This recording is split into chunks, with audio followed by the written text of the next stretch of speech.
Hello বন্ধুরা, আসসালামু আলাইকুম। আমি ব্যাংকার মোহাম্মদ লতিফুর রহমান ছোটন। আজকে আপনাদের সামনে একটি নতুন ভিডিও নিয়ে হাজির হয়েছি। বন্ধুরা, আজকে আমরা জানব সুইস ব্যাংক কী এবং সুইস ব্যাংকের বিস্তারিত জানার চেষ্টা করব। বন্ধুরা, আপনারা হয়তো হলিউড বা বলিউডের একটি ক্রাইম থ্রিলার মুভি দেখেছেন, যেখানে এক দুর্নীতিবাজ রাজনীতিবিদ কিংবা একজন গডফাদার জনগণের টাকা আত্মসাৎ করে সেগুলো তার সুইস ব্যাংক হিসাবে জব্দ করে রেখে দেন। অন্যদিকে মুভির হিরো, যিনি নিজে একজন পুলিশ অফিসার, তিনি চেষ্টা করে যাচ্ছেন সেই রাজনীতিবিদ বা গডফাদারকে কালো টাকা সমেত পাকড়াও করার জন্য। কিন্তু সুইস ব্যাংকে রাখার কারণে কেউ সহজে পৌঁছতে পারছেন না সেই টাকার কাছে। এই দৃশ্য কল্পনা করে আপনার মাথায় কি প্রশ্ন আসতে পারে, একটু আন্দাজ করে নেওয়া যাক। প্রথমেই আসবে, এই সুইস ব্যাংকটি কোথায় অবস্থিত, আর কি এমন ব্যাংক যে এত চেষ্টা করেও টাকার হদিস পাওয়া যাচ্ছে না। সিনেমা আর পত্রিকায় তো শুধু অপরাধী আর দুর্নীতিবাজদেরকে দেখি এই সুইস ব্যাংকটিতে টাকা রাখতে। এই ব্যাংক কি আসলেই অপরাধীদের ব্যাংক?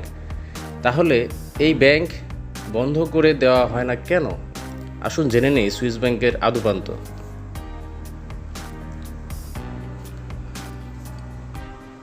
বন্ধুরা, সুইস শব্দটি এসেছে সুইজারল্যান্ড থেকে। সহজ করে বললে, সুইস ব্যাংক বলতে সুইজারল্যান্ডের যে কোনো ব্যাংককে বোঝায়। সুইস ব্যাংক বলতে আসলে কোনো একটি নির্দিষ্ট ব্যাংকে বোঝানো হয় না, বরং এর মাধ্যমে একটি ব্যাংকিং নেটওয়ার্ককে বোঝানো হয়। বাংলাদেশি ব্যাংক বলতে আপনি যা বুঝেন, সুইস ব্যাংক বলতেও ঠিক অনুরূপ। যেমন আমরা বাংলাদেশি ব্যাংক বলতে আপনার সোনালী ব্যাংক, অগ্রণী ব্যাংক, ইসলামী ব্যাংক এই ধরনের বুঝে থাকি। আর এই টোটাল ব্যাংকিং সেক্টরটাকে আপনার নিয়ন্ত্রণ করে থাকে বাংলাদেশ ব্যাংক। ঠিক তেমনি আপনার সুইজারল্যান্ডের যে ব্যাংকগুলো আছে তাদেরকে বলা হয় সুইস ব্যাংক। কোনো সুইস ব্যাংকের হিসাবও অন্য আরেকটি সাধারণ ব্যাংকের হিসাবের মতোই, শুধু তফাৎটা হচ্ছে যে সুইস ব্যাংকগুলো তাদের গ্রাহকদের গোপনীয়তা কঠোরভাবে রক্ষা করে, আর সকল সুইস ব্যাংককে নিয়ন্ত্রণ করে সুইস ফেডারেশন ব্যাংকিং কমিশন। যেমন বাংলাদেশের সকল ব্যাংকে বাংলাদেশ ব্যাংক নিয়ন্ত্রণ করে থাকে, ঠিক তেমনি সুইজারল্যান্ডের সকল ব্যাংকে আপনার সুইস ফেডারেল ব্যাংকিং কমিশন নিয়ন্ত্রণ করে থাকে। সিনেমায় দেখে দেখে অনেকেরই একটি বদ্ধ ধারণা থাকে যে সুইস ব্যাংকের হিসাবটি শুধুমাত্র অপরাধী, দুর্নীতিবাজ, সরকারি আমলাদের জন্যই দেওয়া হয়ে থাকে, কিংবা বিশেষ করে তাদের জন্য যারা নিজের কালো টাকার খোঁজখবর কাউকে জানাতে চান না। কিন্তু এই ধারণা একেবারেই সঠিক নয়। সাধারণত একটি ব্যাংকের মতোই সুইস একটি ব্যাংকে প্রায় যে কেউ হিসাব খুলতে পারে বা অ্যাকাউন্ট খুলতে পারে। অর্থাৎ একেবারে সাধারণ কোনো লোকও চাইলে সুইস ব্যাংকের যে কোনো অ্যাকাউন্ট খুলতে পারে। বিশেষ করে যেসব দেশের সরকার অস্থিতিশীল, সেসব দেশের লোকেরা প্রায় সুইস ব্যাংকে হিসাব বা অ্যাকাউন্ট খুলে থাকেন। একজন গ্রাহক এবং তার সুইস ব্যাংকের গোপন সম্পর্ককে তুলনা করা যায় একজন রোগী ও তার ডাক্তারের সম্পর্কের সাথে। একজন ডাক্তার যেমন তার রোগীর ব্যাপারে গোপন তথ্য প্রকাশ করবেন না, ঠিক তেমনি সুইস ব্যাংকও তার গ্রাহকের গোপন তথ্য গোপন রাখতে প্রতিশ্রুতিবদ্ধ। সুইস আইন অনুসারে একজন ব্যাংকার কখনোই কোনো গ্রাহকের হিসাবের কোনো তথ্য প্রকাশ করতে পারেন না, শুধুমাত্র কয়েকটি পরিস্থিতি ব্যতীত, যা আমরা পরবর্তীতে জানব। এমনকি কারোর ওই ব্যাংকে হিসাব আছে কি না সে বিষয়েও মুখ খুলতে পারেন না কোনো ব্যাংকার। আপনার ডাক্তার বা আইনজীবী গোপন তথ্য প্রকাশ করলে আপনি যেমন তার বিরুদ্ধে আইনগত পদক্ষেপ নিতে পারেন, ঠিক তেমনি সুইস কোনো ব্যাংকে আপনার কোনো অ্যাকাউন্ট থাকলে আর সেই অ্যাকাউন্টের যদি গোপনীয়তা ভঙ্গ হয়, তাহলে আপনি ওই ব্যাংকের বিরুদ্ধে আইনগত ব্যবস্থা নিতে পারেন। যদি আপনার অভিযোগ প্রমাণিত হয়, তাহলে একজন ব্যাংকারের সর্বোচ্চ 6 মাস জেল হতে পারে এবং তার সাথে এবং তার সাথে সাথে 50,000 টাকা জরিমানাও হতে পারে। অর্থাৎ আপনার গোপনীয়তা রক্ষার জন্যই হোক কিংবা নিজেদেরকে জেলে যাওয়ার থেকে রক্ষা করার জন্যই হোক, একটি সুইস ব্যাংক তার গ্রাহকের গোপনীয়তা রক্ষার জন্য এক পায়ে খাড়া থাকে। সুইস ব্যাংকের গোপনীয়তার সুবিধা নিয়ে মানি লন্ডারিং করা নতুন কিছু নয়। অপরাধীদের কালো টাকার প্রমাণ গন্তব্য হচ্ছে সুইস ব্যাংকগুলোতে। বলা বাহুল্য, এর একমাত্র কারণ হচ্ছে তাদের এই কঠোর গোপনীয়তা। আপনি যদি চান আপনার টাকার কথা কেউ না জানুক, তাহলে গোপনীয়তা অনেক বড় একটা বিষয়। আর আপনি যদি অপরাধ জগতের মানুষ না হয়ে থাকেন, তাহলে আপনার সুইস ব্যাংকে হিসাবের হদিস পাওয়া চারটিখানি কথা নয়। তবে ব্যাপারটা অনৈতিক হলেও সত্য যে অনেকেই নিজের কালো টাকা লুকানোর জন্য সুইস ব্যাংকের শরণাপন্ন হয়ে থাকেন। তাই অনেক সময় শুধুমাত্র গোপনীয়তাই সুইস ব্যাংকের হিসাব খোলার পিছনে একমাত্র কারণ।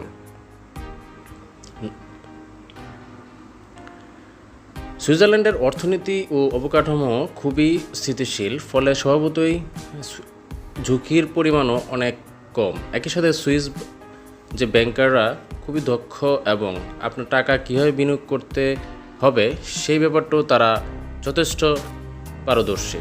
অর্থাৎ আপনার টাকা কোথায় আপনি বিনিয়োগ করবেন তারা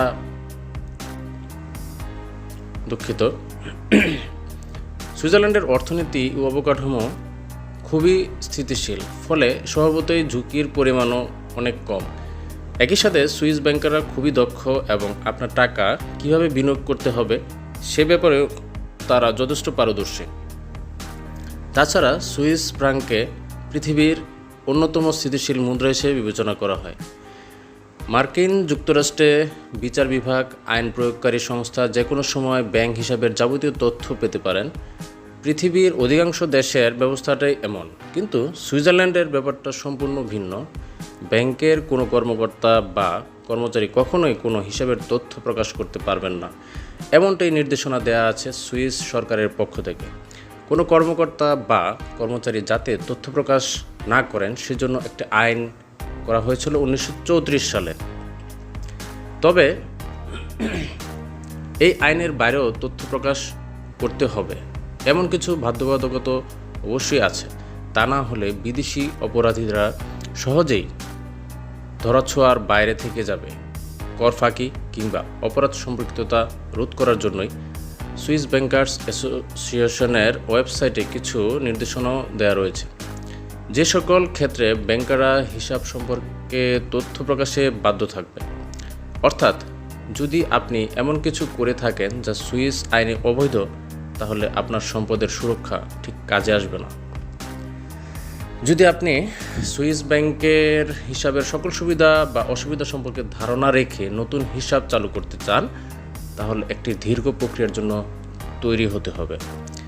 অধিক নিরাপত্তা রক্ষার জন্য সুইস ব্যাংকগুলো তাদের নতুন গ্রাহকদেরকে নিয়ে প্রচণ্ড অধ্যবসায়ী।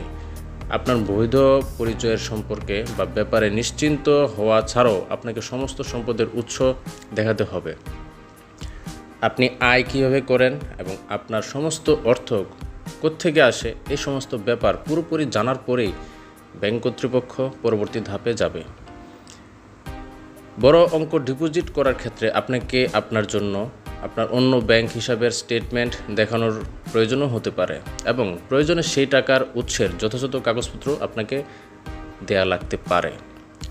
তবে বিদেশিদেরকে মূলত নিজে সশরীরে উপস্থিত হয়েই হিসাব খোলার জন্য আবেদন করতে হয়। একটি কথা মনে রাখতে হবে, আপনাকে এবং আপনার সমস্ত সম্পদের উৎস সম্পর্কে ভালোভাবে না জানা পর্যন্ত কিন্তু ব্যাংক কর্তৃপক্ষ আপনার নতুন হিসাব খোলার অনুমতি দেবে না। তাই কেউ যদি এক নিমিষে সুইজারল্যান্ডে গিয়ে ব্যাংক হিসাব খোলার চিন্তা করে থাকেন, তাহলে সেটা ঠিক সমীচীন হবে না। ভালোভাবে নিজের কাগজপত্র সম্পর্কে জানুন এবং সুইস ব্যাংকে হিসাব খোলার সম্পূর্ণ প্রক্রিয়া সম্পর্কে জানুন।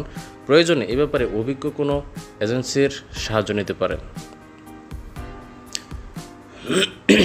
অধিকাংশ বিদেশি নাগরিকই প্রতিদিন ব্যবহারের জন্য সুইস ব্যাংক হিসাব ব্যবহার করেন না। আপনি ডেবিট ও ক্রেডিট কার্ড চাইলে নিতেই পারেন, কিন্তু সুইস ব্যাংকের হিসাবের মূল সুবিধা হচ্ছে গোপনীয়তা এবং নিরাপত্তা। আপনি যদি ডেবিট কার্ড ব্যবহার করেন এবং চেক ইস্যু করেন তাহলে আপনার গোপনীয়তা আর থাকবে না, অর্থাৎ আপনার যে নিরাপত্তা রক্ষার জন্য এত আয়োজন সেটা পুরোপুরি ভেস্তে যাবে। তাই গোপনীয়তা রক্ষার বা বজায় রাখার উদ্দেশ্যে খোলা গ্রাহকরা সাধারণত হিসাব সর্বসমক্ষে ব্যবহার করা থেকে বিরত থাকেন। আশা করি আমাদের দেশীয় ব্যাংকে হিসাব খোলার প্রক্রিয়ার সাথে সুইস ব্যাংকে হিসাব খোলার পার্থক্য খুঁজে পেয়েছেন। হ্যাঁ, সুইস ব্যাংকে হিসাব খোলার অনেক পার্থক্য রয়েছে, আর এর কারণ হচ্ছে তাদের বাড়তি গোপনীয়তা। তাই অর্থের বাড়তি নিরাপত্তা নিয়ে চিন্তা থাকলে সুইস ব্যাংকামি হতেই পারেন, তাই নয় কি?